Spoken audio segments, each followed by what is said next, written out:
Hi Leo, Sun, Moon, Ascendant, or Venus. This is Dane, and I am going to be doing your love and relationship reading for you.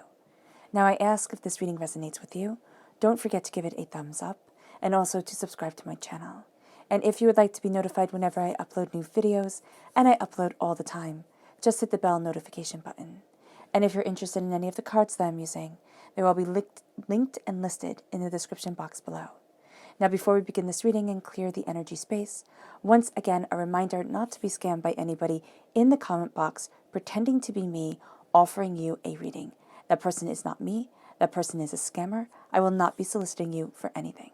With that said, let us clear the energy space, raising our own energy vibration and releasing any negativity. So take a nice deep breath in, exhaling whenever it feels comfortable for you.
Releasing all negativity from the body like storm clouds.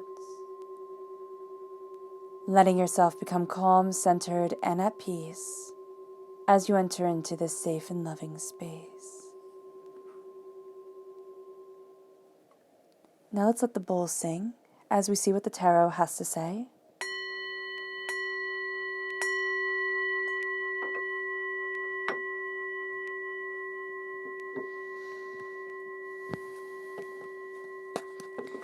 Leo, love and relationships. Leo. Leo, love and relationships. Leo. Leo, love and relationships. Leo. Leo, love and relationships. Leo.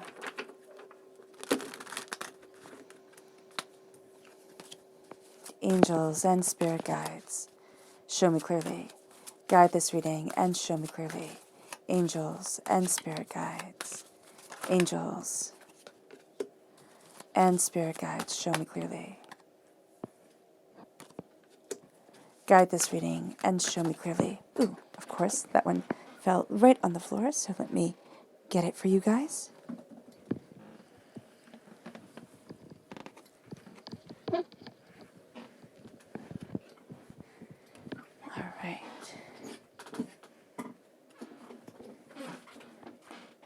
Angels and spirit guides, show me clearly. Guide this reading and show me clearly. Fantastic.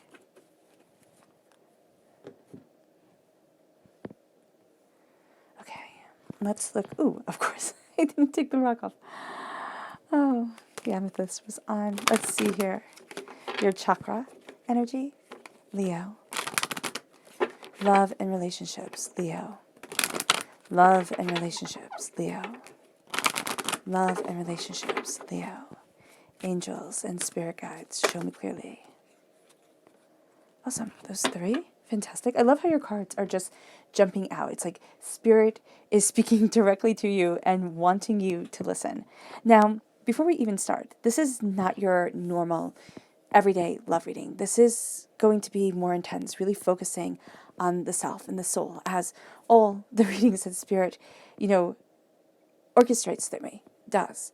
So there is going to be, a lot more talking about the individual, about desires, about passionate about moving forward within the love that we want to build within our lives. So it doesn't matter whether you're in a relationship, whether you're looking for a relationship, whether you're perfectly happy being by yourself. These love readings are to perpetuate love within our lives. So let's see here. We're starting off with the Crown Chakra, the energy of peace. Then we're moving to the Earth Mother. This is the Earth Star Chakra, located 6 inches below your feet. And then we have the I Am Presence, my favorite card. And this is, of course, once again, the Crown Chakra. So let's see how these correlate to the tarot. We have the Hierophant, which is Taurus energy, April 20th to May 20th. And the Ace of Swords. Excuse me. We have the 8 of Swords and the 6 of Swords, which is very interesting here. The 3 of Pentacles and the King of Wands. So you're coming through as a king, also as an astoundingly passionate, sensual, powerful person, stepping into what it is that they want from life and of self. You have the 5 of Wands and you have the Ace of Wands. So here you are definitely taking this gift of passion, but you also have the Swords and the Wands, which in the tarot are also considered phallic symbols. So there's a real sense of the sacred masculine being a part of you during this time, really embracing the fire, the determination of the energy within you and of what it is that you want to manifest, grow, kind of like planting the seeds within your life during this time of passion, of love, of desire, of the bigger picture of what you want. So let's look at your chakra energy. We're going to start off with peace. Now the peace here with the Crown Chakra, this is the desire to be in peace. And we can see the conflict with the 8 of Swords and the 6 of Swords coming forward. And the conflict that becomes a part of this time, even with the 5 of Wands right here, the conflict that becomes a part of this time is that there's so much going on. And within our world, there's so much going on that can make you lose your step, that can make you doubt, that can make you so upset. You just want to sit and cry, or, your body starts to hurt because the stress has become too much. With the Crown Chakra, there is a need to crown ourselves with what we desire.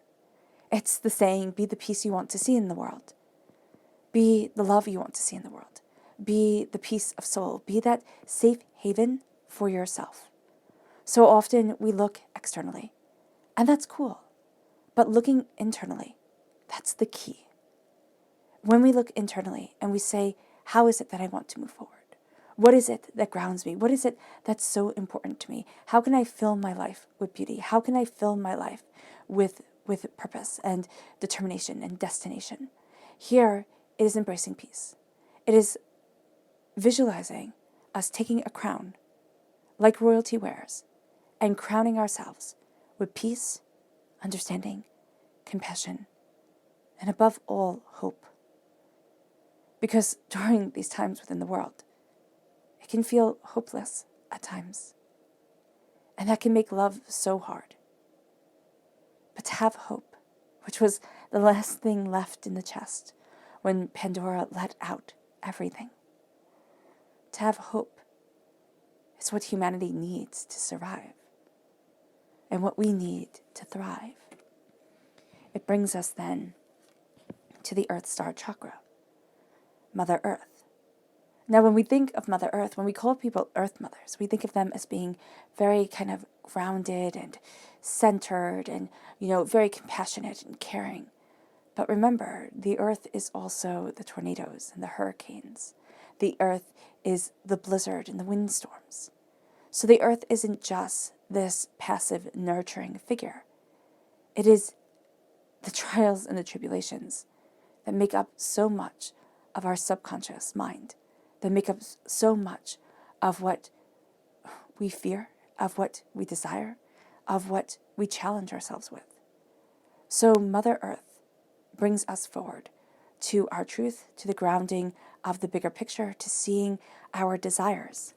And during this time, to look within ourselves and to say, yes, there's the love and there's the kindness, but there is also the force and the kind of like the tiger that needs to go out on its own and embrace its own strength and look at its own truth. That's what we need to be envisioning during this time and embracing during this time, Leo. Because the I Am Presence is as you know your strength and you know who it is that you are. I am. We can start to look at the narrative we have for ourselves. I am strength, I am power, I am success, I am bounty, I am beauty, I am brilliance. Or, I'm always going to be alone. I'm always struggling. I can't do this, it's too much. What voice fills our heads at night? What do we say to ourselves in the quiet moments? Because I am worthy of love sometimes is even hard to say, let alone believe. I am worthy of being cherished and supported and cared for and nurtured. I am so much more than I desire and so much more powerful than I realize. And people say, Dane, why do you say the negative? Just focus on the positive. I know the negative. And it's because I know me personally. When I hear the positive, I'm like, yes, that's me. I see it. I say that to myself. But then when the person stops and says the negative, I have to step back and be like, oh, that's me too, Oh my goodness, I think that way. I have those struggles. So when we're crowning ourselves here with our peace, we can't also be crowning ourselves with our curses. I mean, we can, but it counteracts everything. To crown ourselves with our love and with our peace and with our determination and with our passion and with our ideas and ideals is so important. And it leads us to the Hierophant, because the Hierophant here, and it's interesting, you have the repeat of the number 5. So you're very much claiming your freedom. And things are going to be resolved more quickly than you had imagined. So with the Hierophant, you are stating your truth. With the Hierophant, you're claiming your voice. In the Rider-Waite-Smith deck, the Hierophant is represented by the Pope. And the Pope is power. The Pope could tell kings, queens, emperors, empresses what to do. And so here, when we step into our truth, when we say, this is who I was born to be, this is what I am within my life, this is the temperament of my soul, the desire of my heart, the passion of myself, this is my truth. We then do not have to go and change it to be loved, to be accepted, to be seen. We can say, this is me. And it's not doing it in an angry way, though sometimes when we first step into our strength, we do get angry. Why did it take me so long to find my voice? Why was this such a struggle? People seem to stumble into this so easily, stumble into love. You hear those stories all the time. And they are blissfully happy forever and ever. Why does it get to be hard for me? Here with the Hierophant, we look at our truths. And we see our trials, of course. But we also see our blessings. We see the power of self and the determination of soul. And it moves us to the Ace of Swords. It moves us to cutting through doubts and fears. It moves us also to claiming our voice in a way that we don't usually. Now, as Spirit said earlier, the sword and the wand, they're phallic symbols. This is the sacred masculine coming forward. This is holding that power within your hands and saying, this is what I am building, what I am growing towards within my life, which sounds odd to say, but it is very much honing our skills of mind, our skills of desire. It's kind of like looking at how we want to conquer love. And it's not that a person can be conquered. It's not that we can enforce our will onto anybody else. But it's looking at the time and the effort it has taken to come into our voice and ourselves, to see what it is that we truly desire and what it is that just doesn't fit. I am a huge believer in the art of carezza. Now, carezza is non-orgasmic sex, which sounds like what the heck's the point? But the point is to connect, to bond. If you look at chimpanzees, which I know are not humans, but they have very close, family tribal groups.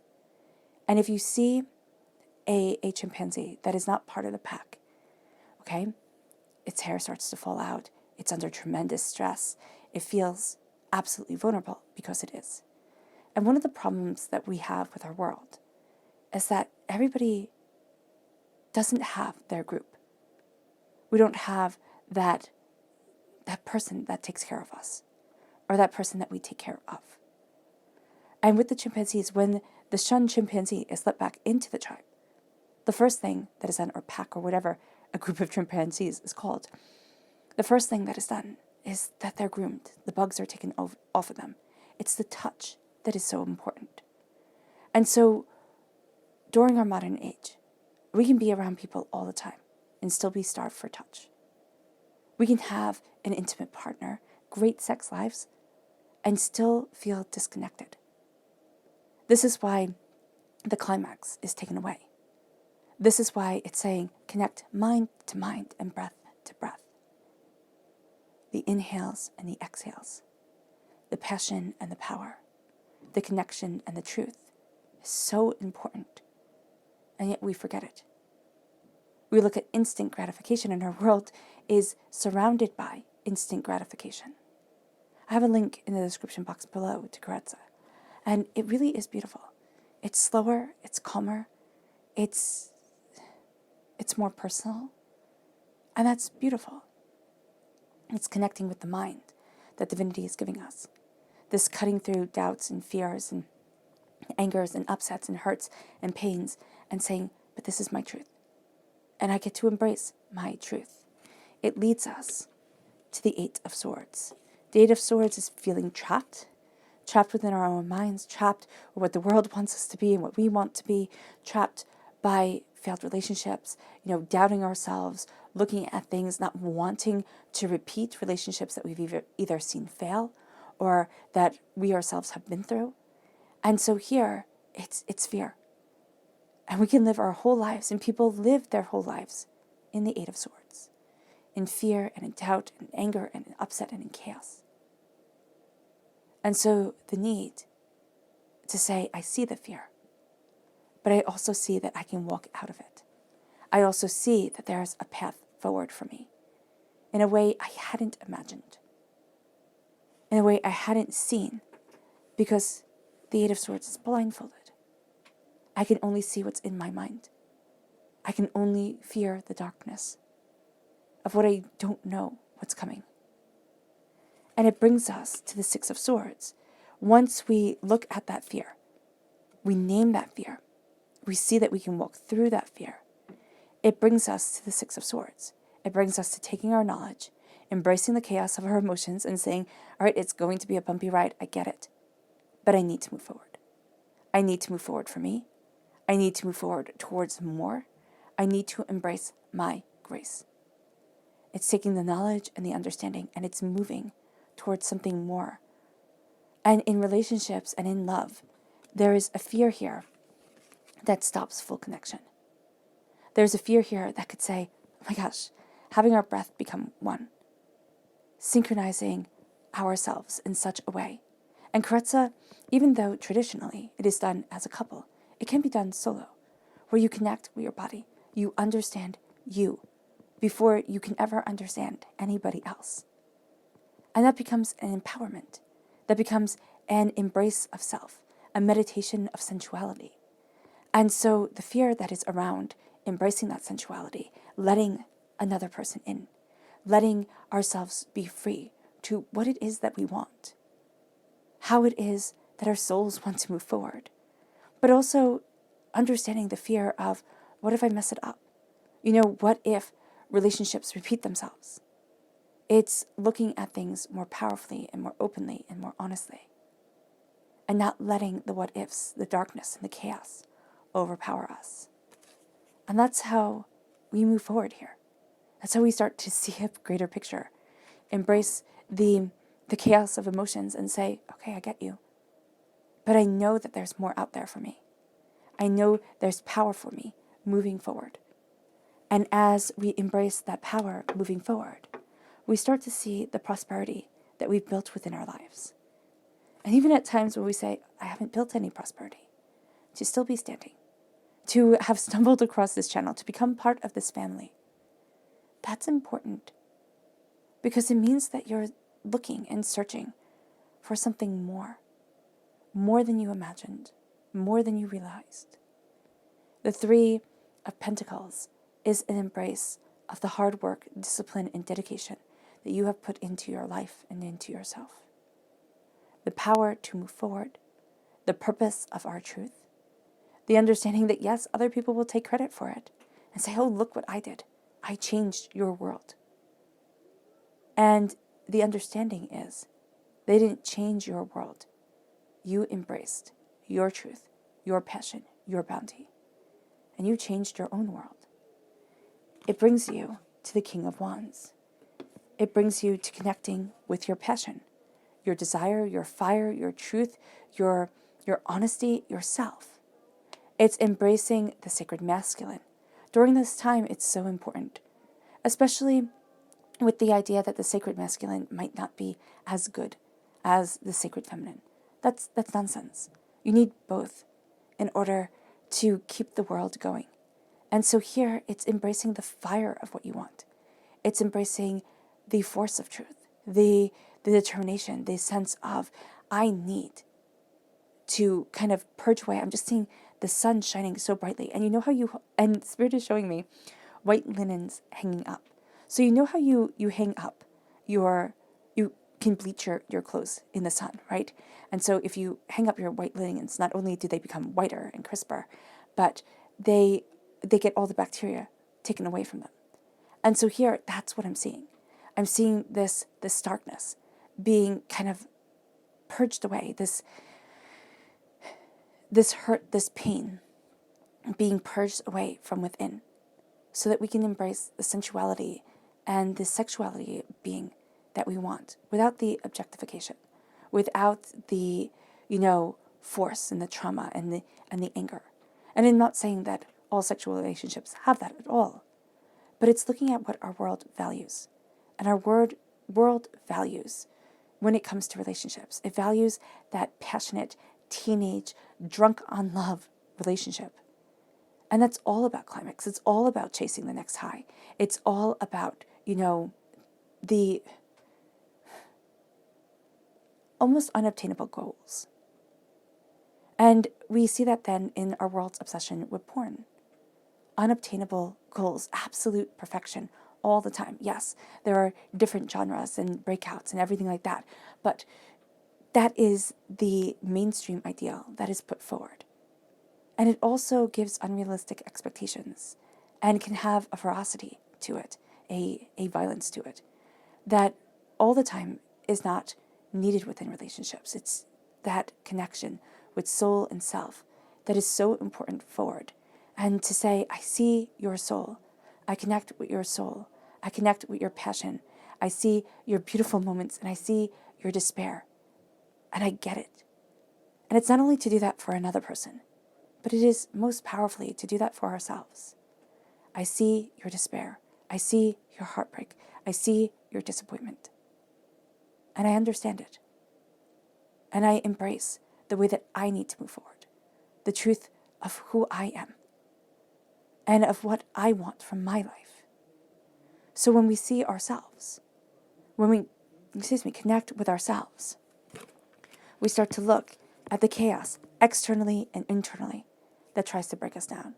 We look at the chaos that tries to silence us, that makes us doubt our minds, that makes us doubt our truth. And the Five of Swords is looking at that chaos and saying, you don't get to rule my life anymore. The doubts, the fears, the angers, the upsets, the upheavals, they don't get to be our center point because we're rooted here in chaos, but in also that beautiful, exquisite coming together of passion that lights our world forward, that has us seeing things more openly, more honestly, more truthfully, more powerfully than ever before.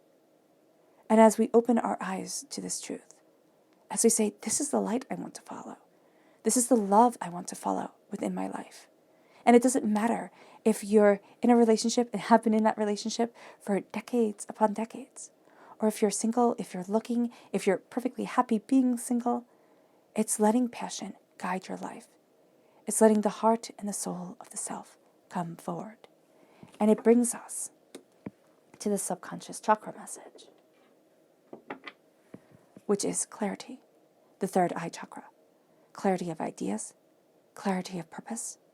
It's like that aha light bulb moment. It's like, this is how I get to move forward. This is my truth. This is my power. This is my brilliance. This is my way. It is looking at things through the third eye chakra and saying, I see what I had never seen before. A clarity comes, a beginning comes, a power comes, and things start making sense, little by little, step by step. It brings us to the subconscious tarot message, which is the Nine of Swords. The falling into nightmares, what ifs, hurts, pains, disappointments, fears, vulnerability. Here, she's naked, with swords above her head. How much more vulnerable can you get?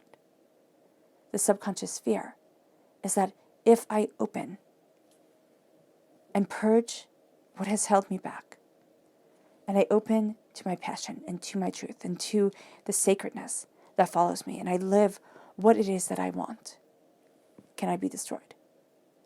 Can I be hurt so irreversibly that I never get to step into me again? That I can never love the way that I want to love, be loved the way I want to be loved, that I can never have that power and have that beauty. And that fear has to be looked at, because that fear is our primordial protective mechanism. It is saying, oh, I can protect you. I can keep you away from harm. But if you're so busy keeping yourself away from harm, if we're so busy keeping ourselves from hurt, do we let ourselves embrace love? Do we let ourselves take that chance and say, yeah, sure, I might kiss frogs. Things might go wrong. But there's a trust to the soul that I need to follow forward. And this is not reckless love. This is beautiful, building love that brings us closer to agape love than we have ever been. So in Greek, they have 3 types of love. They have eros love, which is where we get erotica from. They have familial love, which is family love. And then they have agape love, which is said to be the love of Christ when he died for everybody. And agape love is hard to obtain, right? Because it's perfect love. Perfect, selfless love. But if we only focus on the lowest form of love, the erotic love, how will we build the love that holds families together, that holds our souls together? And how will we ever strive to embrace that perfect perfection that seems so far out of reach, but that we can glimpse every now and then? Fear tries to say you can never have it, when the truth is you can. It's just so different. Perfection is so different than what we think it's supposed to be. It's not beautiful and perfect in the way we like to think of it. It's messy, it's intense, but it's honest, and it's real, and it's powerful.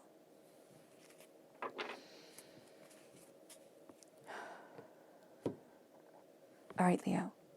I hope this reading has resonated with you. I wish you nothing but light, love, peace, and happiness. May harmony always be with you. I am sending loving, healing energy to each and every one of you. I love you all, and stay safe. Let's end this reading with a meditation, a clearing away of negative energy, an embracing of our positive energy as we seize our power, as we step into our sacred masculine perfection, and embrace who we are, the presence of our desire for peace, purpose, and power of self, and above all, for love. So take a nice deep breath in, exhaling whenever it feels comfortable for you.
May you move forward in peace and in harmony, Leo.